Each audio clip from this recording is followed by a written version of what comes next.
In the previous video, we spoke about the Lewis or the introduction to the Causal-Lewis theory of chemical bonding. We know that they were the first people who came up with a sort of it was the first one that sort of made sense at that time, and both these people worked independently. In this video, and actually I did speak about the Lewis structures, but I felt like it needed a little bit more, I just felt like it was too rushed in the previous video, so I thought it would make sense to just have another video talking about the Lewis structure. So as we know, according to Lewis's theory, he said that, or he hypothesized, oh, I love that word. He hypothesized that all the elements are trying to get to have 8 electrons in the outermost shell. So in the outermost shell, they try to get, or outermost, shell, they try to get to 8 electrons, and that's how chemical bonding happens. So Lewis structures are basically the ones used which represents the valence electrons. So Lewis structures are basically going to just represent the valence electrons of the shell or of the element. So according to the Lewis structure, you have the element. Let's say we talk about hydrogen. The element itself, actually I should probably not talk about hydrogen, but oh well, hydrogen's atomic number is 1, right? So its first shell is going to be its outermost shell. So this one represents the hydrogen letter, or the symbol of the element represents the nucleus. And basically, if an element has the inner shells, it would represent that as well. In hydrogen's case, we don't, so it would just have 1 electron. Okay, now let's skip and go to lithium. Okay, I'm going to assume you know how to write Bohr structures for all of these, and the concepts of atomic numbers, all of those exciting, interesting concepts. And if you don't, I'm pretty sure there are videos where I discuss the different types of theories and like the planet, like the Rutherford's model, the Bohr's model and stuff in basically the whole chapter of atomic structure is there. So definitely check that out. So for lithium, the atomic number is 3. Okay, so it needs 3 electrons. And according to the Bohr structure, we know 2 of them is going to be in the first shell. And the outermost shell only has 1 electron. So the Lewis structure for lithium would be Li with a dot. Okay, so this lithium symbol is representative, or is representing the inner shell as well as the nucleus. Okay, lithium. Next is beryllium. Beryllium's atomic number is 4. Okay, so if we draw the Bohr structure, you have 2 electrons in the innermost shell, and then you'll have 2 more electrons. Okay, so the letters B and E, the symbol of the element, will represent this, and you'll have 1, 2. Okay, the third one is boron, right? So boron's atomic number is 5, and you have an inner of this, and then actually I would like to do it this way because it's a square, and I will talk about it in a minute. So you have 2 electrons in the innermost shell, and then you will have 2 plus 3 electrons in the outermost shell. So boron would be 1, 2, 3. Okay, the next one, hydrogen, helium, lithium, beryllium, boron, carbon, is number 4. You know that the inner shell has 2 and the outer shell, oh my god, it has 6. It has 4 electrons in the outermost shell. It's fine. 4 plus 2. So obviously you have carbon, and the carbon, the letter C represents this, and then you have 4 electrons. So it will be 1, 2, 3, and 4.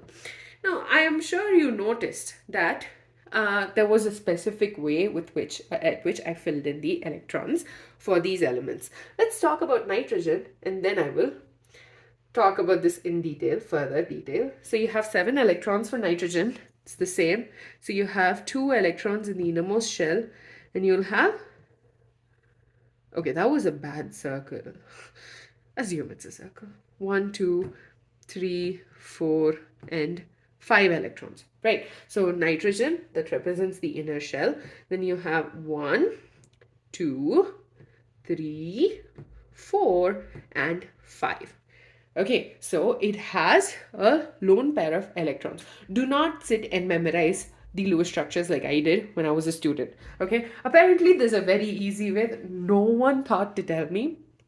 So what you need to do is assume it's like a box. Okay, so we know according to Lewis, assume that the atom is basically a cube which consists of two parts, right? The kernel, and which is consists of the nucleus and the inner shell, so it's positively charged, and the um, outermost shell, I'm sorry, is the box, or is the cube around it. Okay, so what is happening here is I'm going to draw the bigger, so assume it's three-dimensional for my sake. So what we're doing is when we're filling in the electrons, we're filling in the opposite sides first, and then we're filling this side and this side. Only after the front side is filled, then we can go on to the back side of the cube. So it's almost similar to how you would have for your s, p, d, and f orbitals, where you, if you, let's say this is a d orbital, right?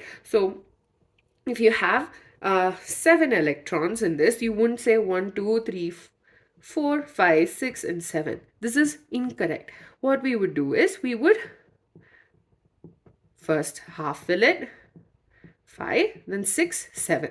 Okay, so this is correct, this is not. Similarly, for Lewis structures also, there's actually a way by which you fill it in. Okay, so what we do is we first do 1, 2, 3, and 4, and then we start pairing them up. It's almost similar to what we do in the orbitals system. Okay, now I hope that made sense. Nitrogen, the next one's oxygen. Oxygen's atomic number is 8. So you have 1, 2, and you have 6 electrons. So it would have 6. So it would be 1, 2, 3, 4, 5, 6. Okay. The next one, oxygen, then fluorine. Fluorine is 9. Honestly, in the end of the day, you need to make sure you have the right number of lone pair of electrons, and as long as you have that correct, you're good to go. Okay, so this one has 7 electrons in the outermost shell. And the reason I took Bohr's model of the atom, despite, we know there are issues with that, is because at that point in time, Bohr's model was the only one that was the one that was that was theorized at that point in time. So 1, 2, 3, 4, or 1, 2, 3, 4, 5, 6, and 7. The last one is neon. Neon obviously has the atomic number 10, which means it has 8 electrons in the outermost shell. So neon would be 1, 2, 3, 4, 5, 6, 7, 8. This is just to maintain consistency. So this is how you would draw a Lewis structures. And Lewis structures are really important because they actually give us the information about, lone pair of electrons. And there is a way that we can draw it without actually having to memorize it. I hope all of that made sense, and these structures are helpful because they give us the valency of the element, and I will assume that you know the concept of valency. If you don't, just let me know for sure. And also it also gives us like the group number, which also is very important for chemical bonding. I hope all of that made sense. And in the next video, we will hopefully be talking about the Causal's approach to chemical bonding.